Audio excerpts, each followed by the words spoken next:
Beijing now and talk to Andy Mock, who's a fellow at the Centre for China and Globalization. Thank you for your time on this evening, Sunday evening.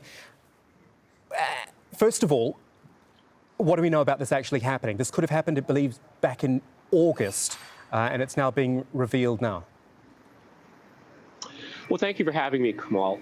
No, indeed, I think that the phrase that you used was that this could be a game changer, and I think indeed it can be. So the public release of information on this hypersonic glide missile is very important from a number of perspectives.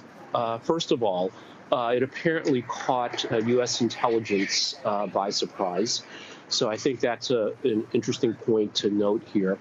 But I think second, and perhaps most importantly, is the geopolitical implications of this. Because as we all know, with the ratcheting up of tensions in the Asia-Pacific region, that this has become very dangerous and destabilizing. And I think China testing a missile like this can improve the stability of the region by reducing the possibility of miscalculation, because I think there's a very real danger that the U.S. Would miscalculate. And again, if the intelligence agencies indeed miss this, then this could lead to a very dangerous situation where the U.S. could stumble into a conflict that would be disastrous.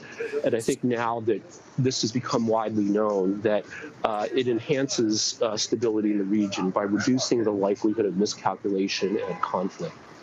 But, see, I wasn't actually expecting that answer from you. I must admit that you talk about potentially more stability. But you're saying that's because of the type of technology and the accuracy. But it gets into a situation where, well, if they've got it, we want it. And if they've got it, we want it. And however many countries around the world will end up, beefing up their arsenals with this new deadly technology.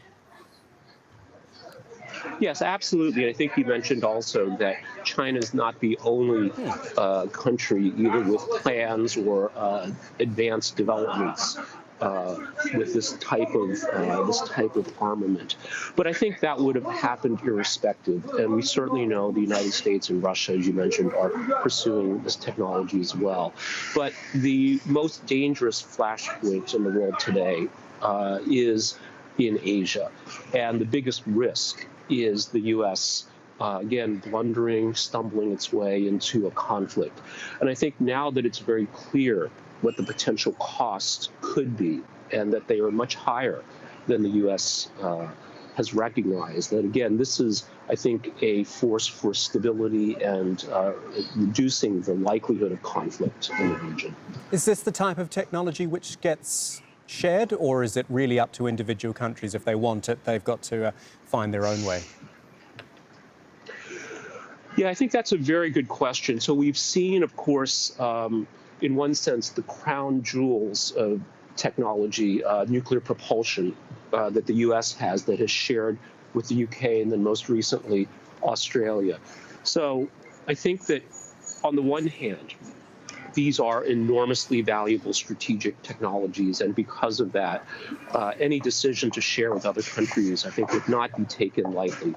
But again, never say never. We're in a time of great flux, I think, geopolitically.